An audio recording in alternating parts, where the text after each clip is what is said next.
সপ্তমী আজকে বানাবো চিকেন কষা। নুন, হলুদ আর চিনি, টক দই দিয়ে আমি চিকেনটাকে ম্যারিনেট করে রেখে দিয়েছি। ফোড়নে দিলাম গোটা গরম মশলা, পেঁয়াজ কুচি দিলাম। পেঁয়াজগুলোকে একটু লাল করে ভেজে নেব, তারপরে বাকি মশলাগুলো দেবো এতে। পেঁয়াজগুলো লাল করে ভাজা হয়ে গেছে, এবার বাটা মশলাগুলো দেবো। আদা, রসুন, পেঁয়াজ, শুকনো লঙ্কা, টমেটো বাটাটা একেবারে দিয়ে দিচ্ছি এর মধ্যে। বাটা মশলাগুলো দিয়ে দিলাম। নুন, হলুদ আর কাশ্মীরি গুঁড়ো লঙ্কা দিয়েছি। আর আমি অল্প করে নুনটা দিয়েছি, যেহেতু চিকেনটা সব নুন দিয়ে মাখানো আছে। মশলাটা কষানো হয়ে এসছে, আর একটু মশলাটা কষাবো। আর মশলা থেকে তেল ছেড়ে দিয়েছি, আর একটু ভাজা ভাজা করবো মশলাটাকে। তারপরে ম্যারিনেট করা চিকেনটাকে দিয়ে দেবো এর মধ্যে।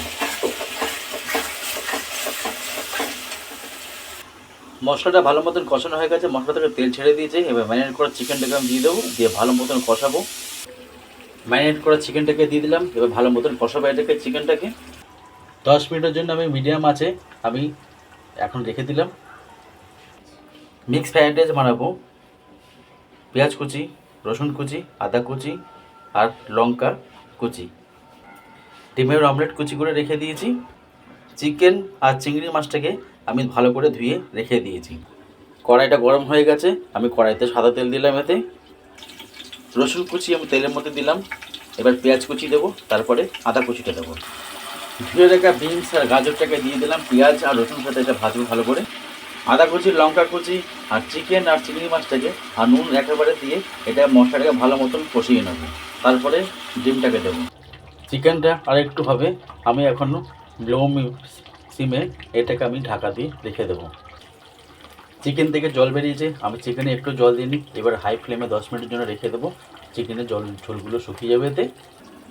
গাজর, বিনস, চিকেন আর চিংড়ি মাছগুলো ভালো মতন সেদ্ধ হয়ে গেছে। এবার ভেজে রাখা ডিমগুলো এর মধ্যে আমি দিয়ে দেবো। ভেজে রাখা ডিমগুলো এতে দিয়ে দিয়েছি। ভালো করে মিক্সিং করে নিয়ে তারপরে সেদ্ধ করা চালের মধ্যে আমি দিয়ে দেবো।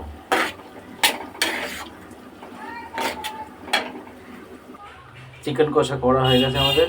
আপনারা এইভাবে করবেন, খেতে খুব ভালো লাগবে। ঝাল ঝাল, টক টক, মিষ্টি মিষ্টি ভাব। আপনারা মিষ্টি নাও দিতে পারেন, আপনারা এইভাবে করে খাবেন, খুব ভালো লাগবে। মিক্স ফ্রাইড রাইসের জন্য বিনস, গাজর, চিকেন, চিংড়ি মাছ, ডিম ভালো মতন মশলার সাথে কষিয়ে নিয়েছি। এইবার রাইসের মধ্যে এইগুলো মেশাবো।